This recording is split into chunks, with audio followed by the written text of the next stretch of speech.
Owner of the sky, Olorun the creator.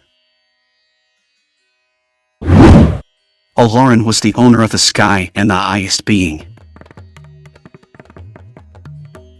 He lived in the sky with other spirits.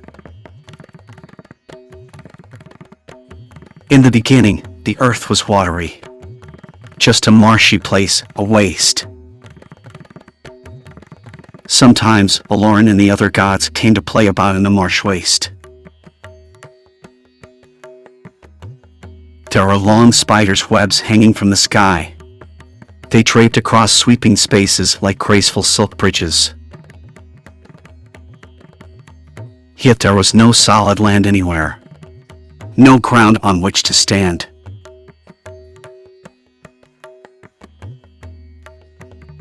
There could be no human beings under the sky until there was a hard place for them to plant their feet.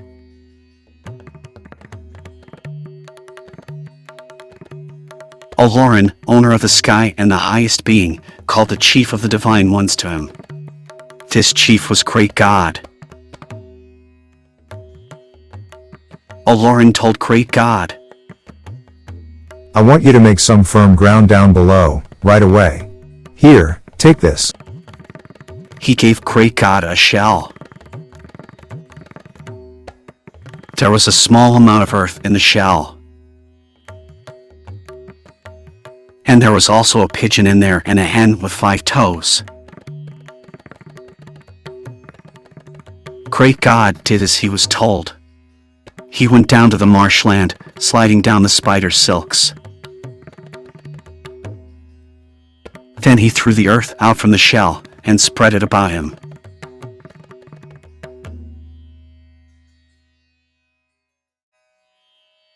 He put the pigeon and the hen down on the bit of earth from the shell.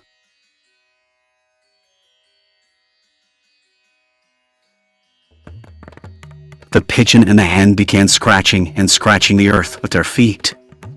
It didn't take long for them to scratch the soil over the whole marsh waste. That was how the firm, hard ground came to be.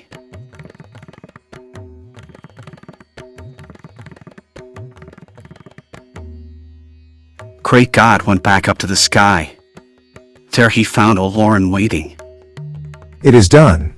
I've formed the ground, and it is solid and true. Great God said. Olorun sent down Chameleon to take a look at the work of great God. Now, Chameleon took his time about most things. He walked slowly, and he went down the spider line from the sky carefully. He rolled his big eyes around, looking at everything. And slowly he changed his color from sky blue to earth brown as he walked the land great God had made. Well, the earth is plenty wide, but it's not quite dry enough. Chameleon told Olorun when he had returned. Go again. Olorun commanded. And Chameleon went down from the sky a second time. He came back to report once more to the owner of the sky. It is well! The earth is wide, and it is dry this time. Chameleon said. Good. Olorun said. He named the place Ife, and that meant wide. Ila was brought to stand on Ife, and Ila meant house. All other houses came from that first one that stood at Ife. And to this day, the city of Ife is the most sacred to Olorun's people.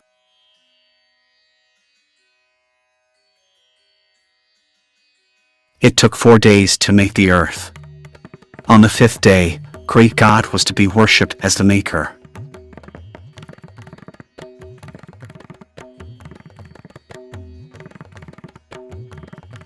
Then Olorun sent great God back to Ife to plant trees and to feed humans when they came and to give them goods.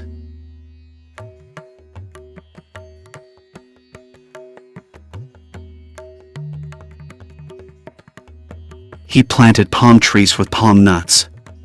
The human would drink their juice. More trees were planted there, and rain was made to fall and water them.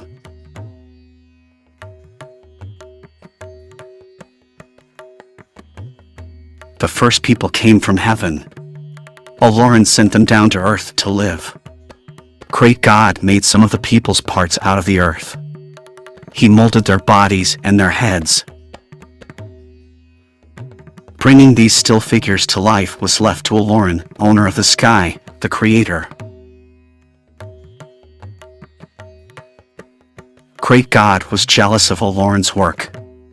He wanted to bring life to the earth figures he had made.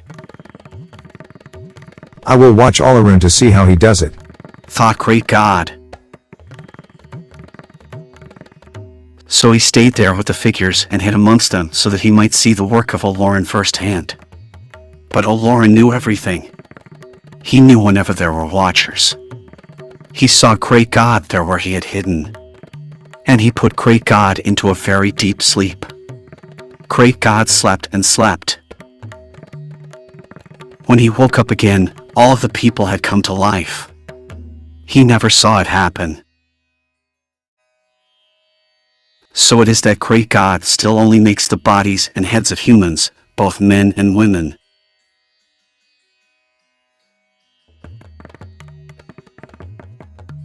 He leaves his marks on them, though. And sometimes, the marks show how unhappy Great God is.